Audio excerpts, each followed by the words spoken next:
Hey guys, it's James and I'm back again with another video. Again, I'd like to welcome you to Mississippi Coroners, Facts or Fiction. Now we started a series of video concerning what is a coroner's case in the state of Mississippi. I gave you 2 already and I have 5 on the board behind me, and we'll do the last 3 in another video. Okay. I'd like again welcome those of you who are just tuning in. You're in the right time, because on this channel we're talking about death investigation in the state of Mississippi, the good, the bad, and the ugly. We're in an introductory stage, but as we go on, we're going to get down to the real nitty gritty. Now, if you have a question or comment, leave your comment down below. Are you ready to go? Let's do it.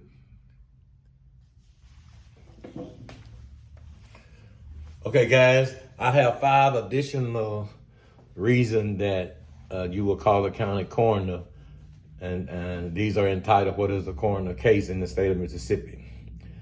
From left to right on the board, you'll see letter C. It's unexpected, unexplained deaths.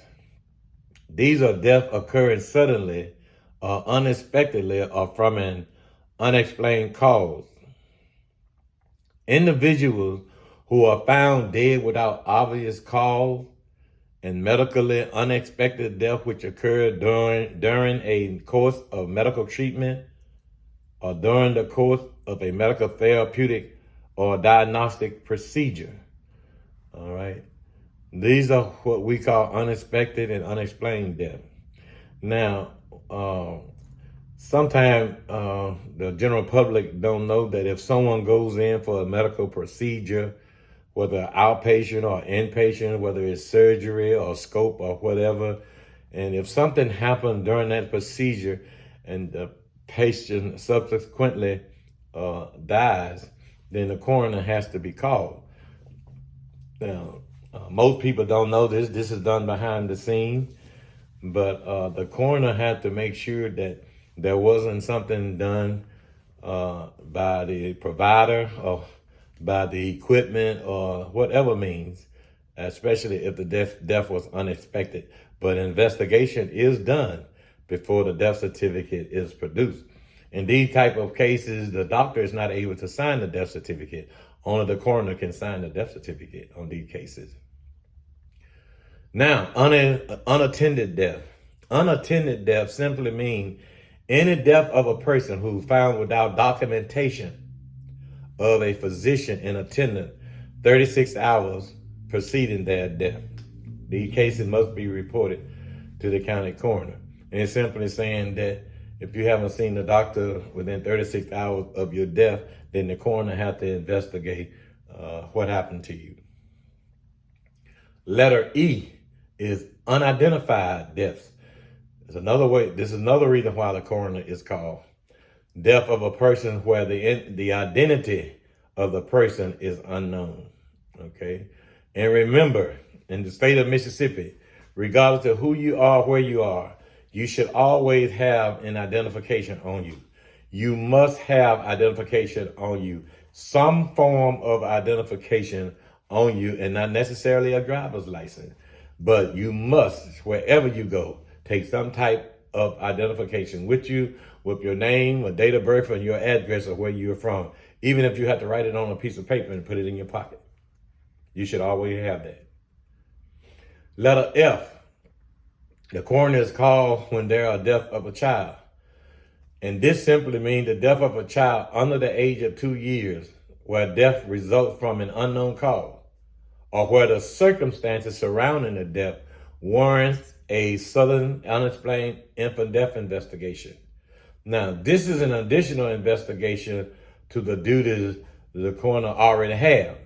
Okay, so when a child 2 years old or under dies, there may be a criminal investigation, then there's a coroner's investigation, and then there's a sudden unexplained infant death investigation that involves the coroner actually seeing the last place the baby slept, who the baby was with, how many people come in contact with the child in the last 24 or 48 hours, whether the babysitter, mom or dad or uncle or aunt, it doesn't matter who it is.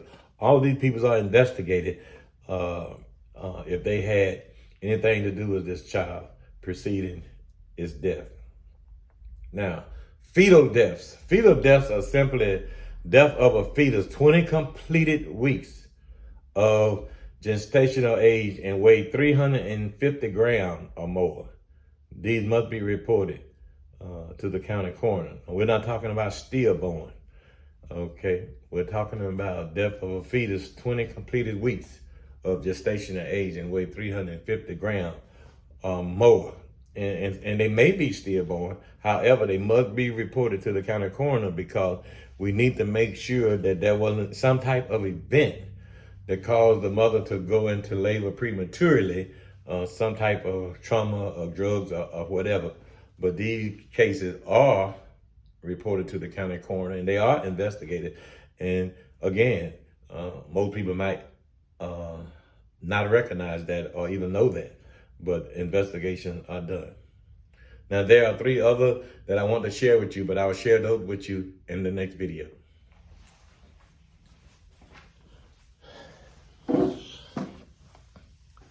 Okay, guys, we're going along just fine.